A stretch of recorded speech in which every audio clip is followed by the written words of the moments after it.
Hello, Parrots. I hope you had a lovely day yesterday. I hope you enjoyed your sing song, and I hope that you were able to follow the link to look at that song on Barefoot Books and some of your other favourite songs. And here we are today. It's Friday, and yay, welcome to the last day of the week. So I pointed out these things yesterday, didn't I? There are a lot of things on here that some things aren't normally on there. I mean, for instance, I have. Who knows what this is called? This is called a flip flop. I don't normally keep that on my shelf. I've also got a frying pan. I don't normally keep that on my shelf either. There are some flowers. I do like to have flowers on there if I can. And there's the letter F. Ah, those things all begin with the letter F. Flower. Flip flop. Two words really to describe one thing. Flip flop. And of course, I'll put it on the floor. Frying pan. There's a. I thought Friday begins with a F, and I think Friday could be a finding letters day. So the letter that we're looking at today is F. F. I wonder how many things you can find at home that begin with the letter F.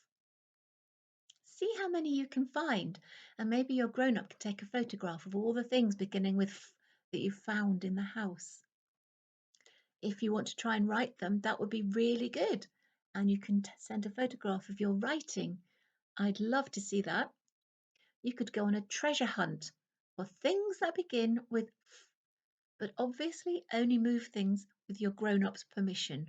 I don't think they'd be too kind if I told you to go and upset everything in the house and move everything out of the cupboards. So if you find things that begin with a F, ask your grown-up if it's okay to put it in a pile, and then you can take a photograph of your pile of things that begin with F. Now, I also have one more thing that does live on the shelf, and it's a beautiful glass plate.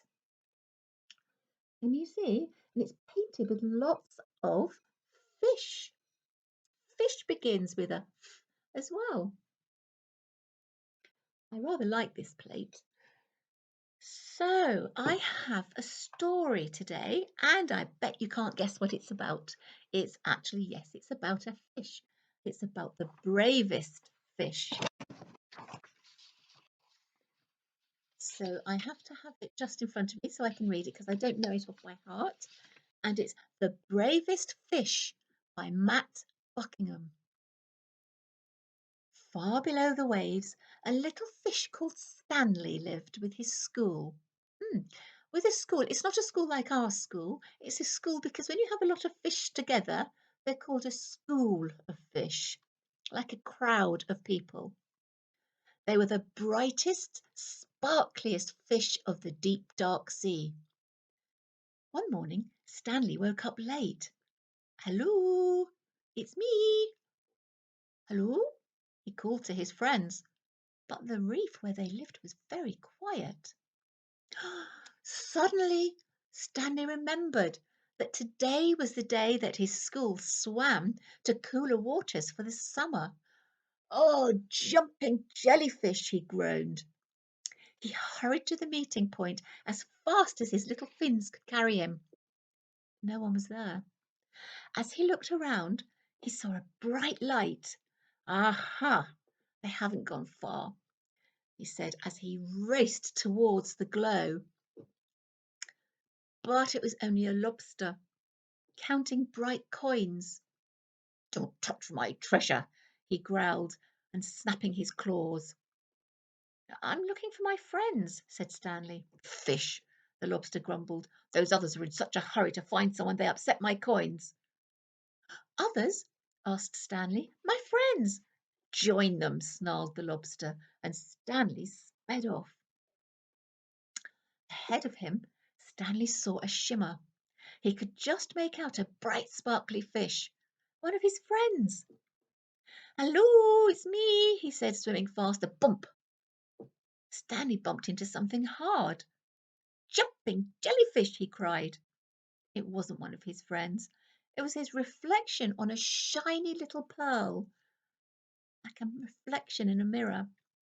Stanley rubbed his bumped nose, feeling a little bit dazed.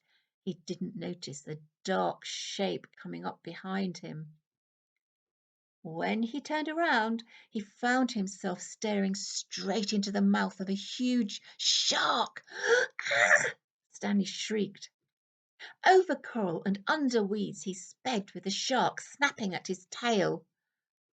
Finally, Stanley saw a huge hole in the rock below. He dived down inside to just miss being gobbled up. Deep within the cave, Stanley shivered and shook. He felt very sad and lonely. He was beginning to think he'd never see his friends again. "Well, I can't stay here forever," he said at last. Stanley poked his head out of the cave to see if the shark had left. "Jumping jellyfish!" he squealed.